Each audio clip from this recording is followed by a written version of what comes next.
Hi guys, this week's module I thought was really interesting just because in the past couple of years we have seen the effects of what mental illness in um, the youth has progressed to become, and often it's highlighted in a negative aspect.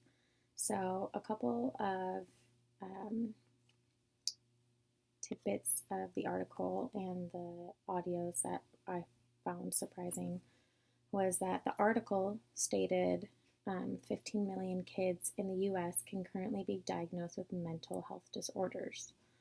I thought that was interesting because that statistic most likely only accounts for those who are able to get tested and get screened and have the access to that sort of, um, testing. So it raises the questions for me of what is to be done about those children who don't have the resources to get tested, and what happens if they don't have the resources or financial resources to get treated properly through whether that be therapy or medication. And then which brought on a second question for me of how do you treat such a young person? Is it early enough to alter the behavior that they are um, exhibiting, through therapy and um, psychiatry treatments, or is it mainly just mediated through medication, as would most likely an adult? Um, and what do those medications, if they are that taken that route for treatment, what does that have? What does that mean for them in the future as an adult? Just because we see this terrible dependency issue with medications today. So I wonder how that pans out. And then the audio with the school nurses, that there was a moment in there where they mentioned that the most people only find it aware of mental health issues after there is an incident such as a school shooting. So, what are the signs that we as society can look for in children and can help that will indicate that they are disturbed in a sense?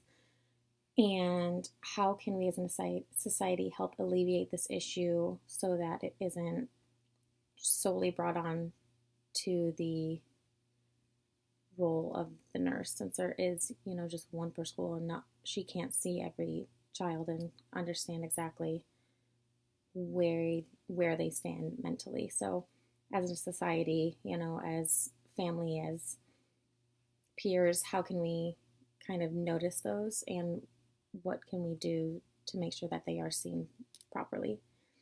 Second question is, do you feel that schools have a responsibility to access or assess the mental health issues of their students? Why or why not? Yes, yes, yes. Children are different.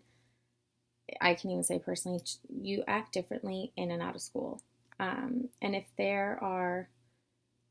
a child's experiencing an unstable home life, and that can be detected through a mental health assessment at school, it should absolutely be a priority that the school initiates that sort of resource for the children. So, especially if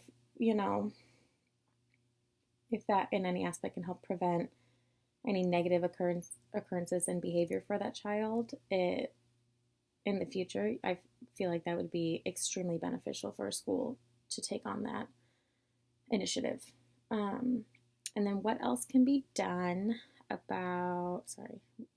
what else can be done to help address the mental health issues in school-age children? I find that working in social group settings is always very positive.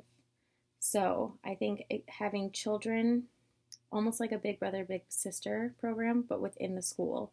So working with different age groups that can help you,